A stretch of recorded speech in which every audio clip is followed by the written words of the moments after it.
ఏ శుభకార్యానికైనా శుభారంభం. మరి ఇక మన దిల్లున్న మహారాజు దిల్ రాజు గారిని మాట్లాడవలసిందిగా కోరుతున్నాం. గట్టిగా చప్పట్లు.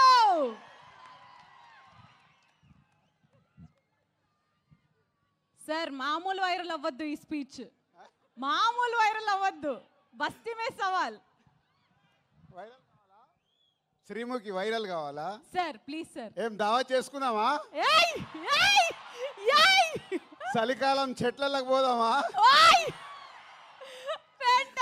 సార్ మా నిజామాబాద్ లో ఫేమస్ మటన్ చెట్లకి వెళ్ళి తెల్లగలు సార్. అప్పుడు మార్నింగ్ తీస్తే ఫ్రెష్గా తాగితే నీరాది వేరే లెవెల్లో ఉంటుంది. మా వాళ్ళకి సినిమా కంటే మన దగ్గర సినిమాలు ఇవన్నీ తక్కువ కాబట్టి మీ దగ్గరికి వెళ్ళి రియాక్షన్ అదే తక్కువ వస్తుందని మా డైరెక్టర్ చెప్పా. ఆంధ్రాలో వెళ్తే సినిమాకు ఒక వైబ్ ఇస్తారు, మన దగ్గర అయితే తెల్లగల్లికి మటన్కి వైబ్ ఇస్తాం. అందరికి నమస్కారం. నిజామాబాద్ ఇంతకుముందు ఒకసారి ఇక్కడ ఫిదా ఫంక్షన్ చేసాం. ఆ రోజు వర్షం పడి సరిగ్గా జరగలేదు. సో మొన్న అనిల్ రావిపూడి సార్ నిజామాబాద్లో ఫంక్షన్ చేద్దాం అన్నాడు. నేనేమో గేమ్ చేంజర్ అని మొత్తం దేశం అంతా తిరుగుతున్నాను. సో అనిల్, శిరీష్ గారు, వెంకటేష్ గారు ఈ సినిమాని వాళ్ళ భుజాల మీద వేసుకొని 72 రోజుల్లో ఫినిష్ చేశారు ఇంత పెద్ద సినిమాని. సో నిజామాబాద్లో ఈవెంట్ అనుకున్నప్పుడు తప్పకుండా ప్లాన్ చేద్దామని మా సుధాకర్కి వీళ్ళకి అప్పచెప్తే ఇమీడియట్గా ఇది ఈవెంట్ ఇక్కడ ఆర్గనైజ్ చేశారు. ఫస్ట్ టైం నాకు తెలిసి నిజామాబాద్లో ఫుల్ ప్లేడ్జ్ ఒక సినిమా ఈవెంట్ జరగడం. దానికి Sudhakar and police department and collector గారికి అందరికీ ఇంత తక్కువ టైంలో మాకు ఇవన్నీ ఇలా చేసి పెట్టినందుకు మీ అందరికీ పేరు పేరున ధన్యవాదాలు. నిజామాబాద్ అంటే ఎప్పుడో చిన్నప్పటికీ వెళ్ళిపోవాలి. ఇక్కడ పిక్చర్ ప్యాలెస్లో, విజయ్ థియేటర్లో, లలితామహల్లో, రాజారాజేంద్ర థియేటర్లో, నటరాజ్ థియేటర్లో రూపాయి చారణ టికెట్లో సైకిల్ మీద వెళ్ళి నేను శిరీష్ సినిమాలు చూసేవాళ్ళం 1980స్లో.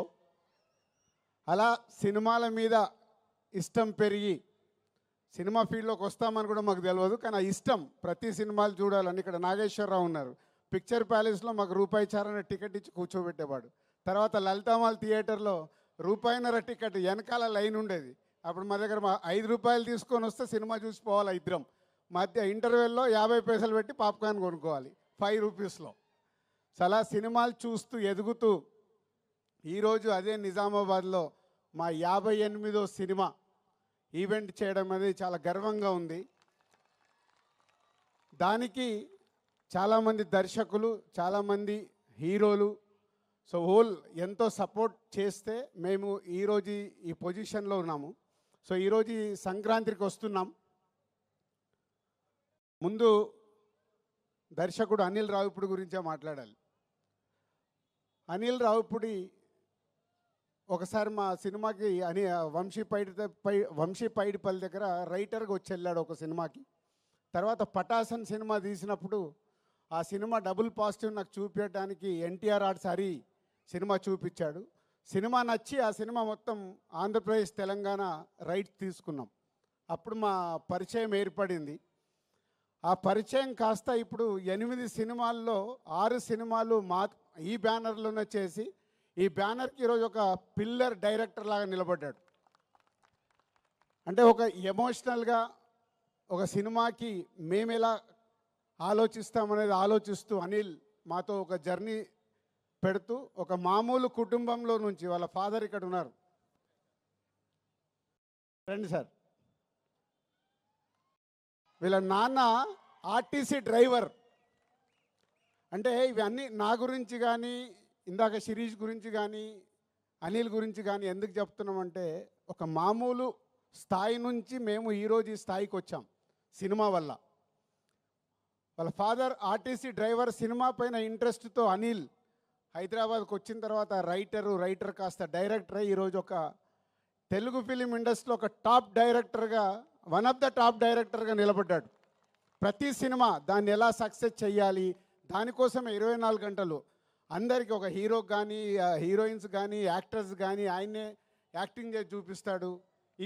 ప్రతి సినిమాకి మ్యూజిక్ ఆల్ టెక్నీషియన్స్తో పని చేయించుకుంటాడు. Anil, thank you very much. Thank you very much. So ఈ సంస్థకి ఈరోజుకు వన్ ఆఫ్ ద పిల్లర్ అయినందుకు thank you very much. And ఈ సినిమాలో ఒక బ్లాక్ బస్టర్ పొంగల్ అని రాపిచ్చావు. నువ్వు ఎందుకు రాయించావో నాకు తెలియదు. ఎస్, ఈ సంవత్సరము మా సంస్థకి blockbuster Pongal year. First time ఒక పాన్ ఇండియా సినిమా గేమ్ చేంజర్ రెడీ అయింది జనవరి 10th రిలీజ్ అవ్వటానికి.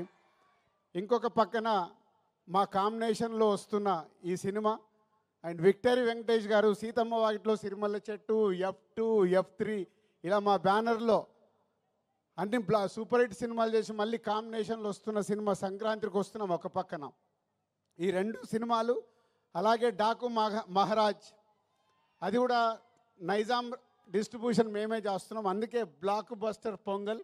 నువ్వు రాయించావు పాట, ఆ పాట మా కోసమే రాయించినట్టు, ఆ పదాన్ని మా కోసమే రాయించినట్టు రాయించావు. Anil, thank you very much. So డెఫినెట్గా ఈ సంక్రాంతి, ఈ పొంగల్ మాకు ఒక special. And heroines Aishwarya Rajesh, Telugu అమ్మాయి అయినా చెన్నైలో స్థిరపడి ఎప్పుడు మంచి అవకాశం వస్తుందా అని వెయిట్ చేస్తూ ఒక అద్భుతమైన అవకాశం ఈ సినిమాలో ఒక మిడిల్ క్లాస్లో ఉండే ఒక వైఫ్గా ఈ సినిమాలో చేసి, రేపు మీరు సినిమా చూసినప్పుడు అర్థమవుద్ది. మీరు కడుపు పట్టుకొని కడుపు నవ్వుతూనే ఉంటారు. ఆ అమ్మాయి అంతా న్యాచురల్ పర్ఫార్మెన్స్తో అద్భుతంగా చేసింది. పోతే ఐశ్వర్య రాజేష్ గారి గురించి ఒక మాట చెప్పాలి. ఈ మధ్య ఒక డైరెక్టర్ నాకు కథ చెప్పాడు. మన ఇట్లా కజిన్స్ మీద, ఒక అమ్మాయి 3 అబ్బాయిల కజిన్స్ కథ, క్రాంతి మాధవ్. సో చెప్తే, సార్ నేను ఐశ్వర్య రాజేష్ గారిని అనుకుంటున్నాను, 3 ఇలా అబ్బాయిలు కావాలి అని అంటే అప్పుడు చెప్పాను, ఇప్పుడు అలాంటి సినిమాలకు ప్రేక్షకులు ఓటీటీలో చూడటానికి రెడీ అయ్యారు, థియేటర్కి ఎలా వస్తారయ్యా, నువ్వు ఆగు అని ఆపాను. అప్పుడే ఈ అవకాశం వచ్చింది తనకి. అనిల్ చెప్పగానే ఇమ్మీడియట్లీ ఈ సినిమాకి పెట్టాం. ఆ కథ మళ్ళీ చెయ్యాలని హోల్డ్ చేసి పెట్టుకున్నాం. సో అది కాంపన్సేషన్ అయింది నీకు. సో ఈ సినిమా ద్వారా డెఫినెట్గా నీ కోరిక తెలుగు ప్రేక్షకుల గుండెల్లో నిలబడిపోతుంది. అంత అద్భుతంగా చేసావు. అండ్ మీనాక్షి ఒక సైడు వైఫ్గా, ఎక్సలెంట్ వైఫ్ అయితే ఎక్స్ గర్ల్ ఫ్రెండ్, ఒక గ్లామరస్ క్యారెక్టర్, ఒక పోలీస్ క్యారెక్టర్ వేసి మీనాక్షి ఆల్రెడీ ఇందాక మీరు ఏవీలోనే డిఫరెంట్ క్యారెక్టర్లు చేసినట్టు చూసాం మనం.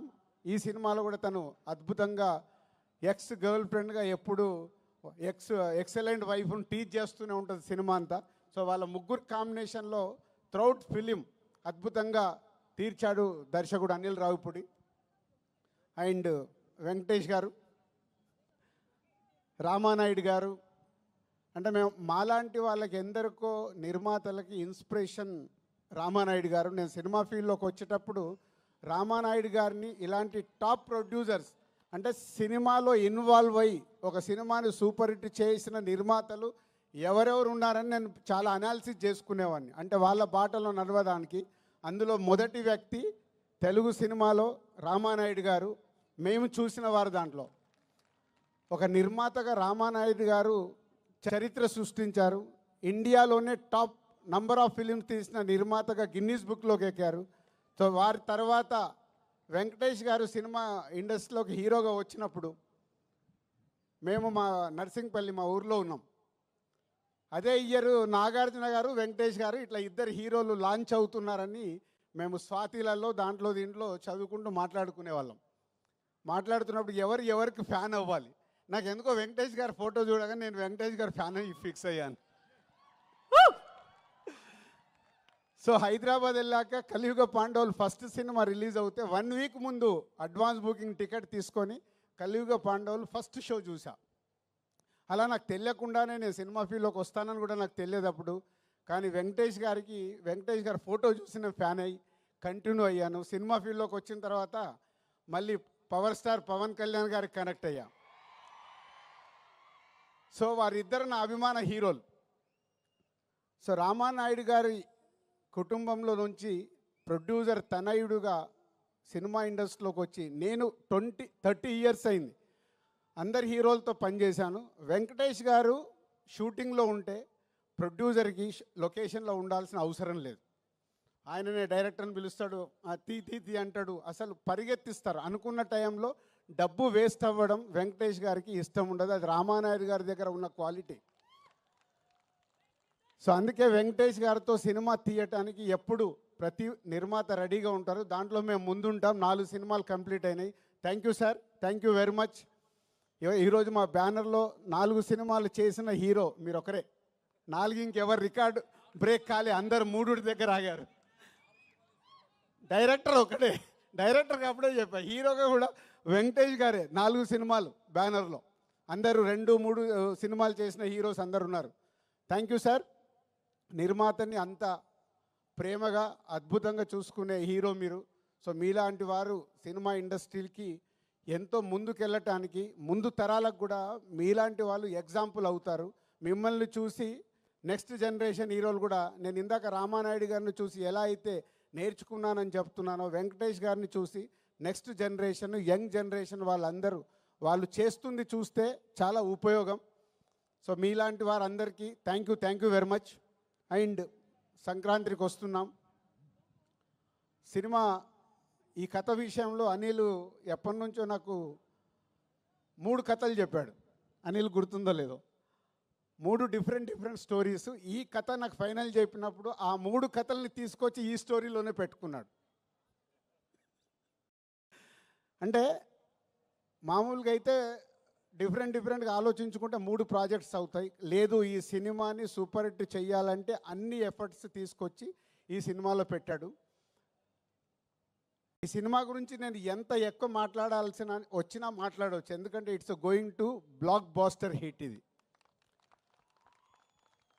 అనిల్తో నా జర్నీలో నేను ముందే చెప్పేస్తూ ఉంటాను. అనిల్కి నాకు అనిల్ ఇది హిట్ సినిమా, అనిల్ ఇది సూపర్ హిట్ సినిమా, ఇలా ఎప్పుడు నేను కొంచెం ఓపెన్గా మాట్లాడుతూ ఉంటాను. దాన్ని 90% అనిల్కు అర్థమవుద్ది. 10% అప్పుడప్పుడు ఏంటి రాజుగారిని అది కొంచెం తక్కువ చెప్తున్నానని కూడా అనుకుంటాడు. బట్ ఈ సినిమా విషయంలో కథ విన్న దగ్గర కానీ, మొన్న నేను ఫైనల్ నాకు సినిమా చూపించినప్పుడు కానీ, it's a going to block buster hit. ప్రేక్షకులకి కడుపుప్ప నవ్విస్తూ, ఇందాక మీరు ట్రైలర్లో చూశారు, excellent wife ex girl friend. ప్రతి ఒక్కరికి ఎక్కడో ఒక దగ్గర లైఫ్లో 90% జనాలకి తగులుతుంది ఇది. సో త్రౌట్ ఎంటర్టైన్మెంట్ నింపుతూ నవ్విస్తూ బ్లాక్ బాస్టర్ పాటలు చేయించుకున్నాడు. వచ్చిన 3 పాటలు ఇంకో పాట రావాలి. బీమ్స్ అద్భుతమైన మ్యూజిక్ ఇచ్చాడు. అనిల్ కూర్చోబెట్టుకొని పాటలు రాయించుకున్నాడు. అన్నీ అంటే ఈ సినిమాకు కావాల్సిన 360 డిగ్రీస్ అన్ని పేర్చుకొని సంక్రాంతికి బ్లాస్ట్ చేస్తూ ఒక బ్లాక్ బాస్టర్ హిట్ తీసుకురాబోతున్నాడు. So thank you Anil and Venkatesh garu and my heroines, my technicians and Sameer ఇక్కడ లేడు, photographer Sameer and editor and all మా డైరెక్షన్ డిపార్ట్మెంట్, మా ప్రొడక్షన్ డిపార్ట్మెంట్, మా ఈపీస్ అందరికీ thank you very much. And ఈ సినిమా నా పైన బాధ్యత లేకుండా ఈ సినిమాను కంప్లీట్ చేసి 72 రోజుల్లో మాకు ఒక బ్లాక్ బాస్టర్ ఇస్తున్న హోల్ టీమ్కి మీ అందరికీ థ్యాంక్ యూ వెరీ మచ్.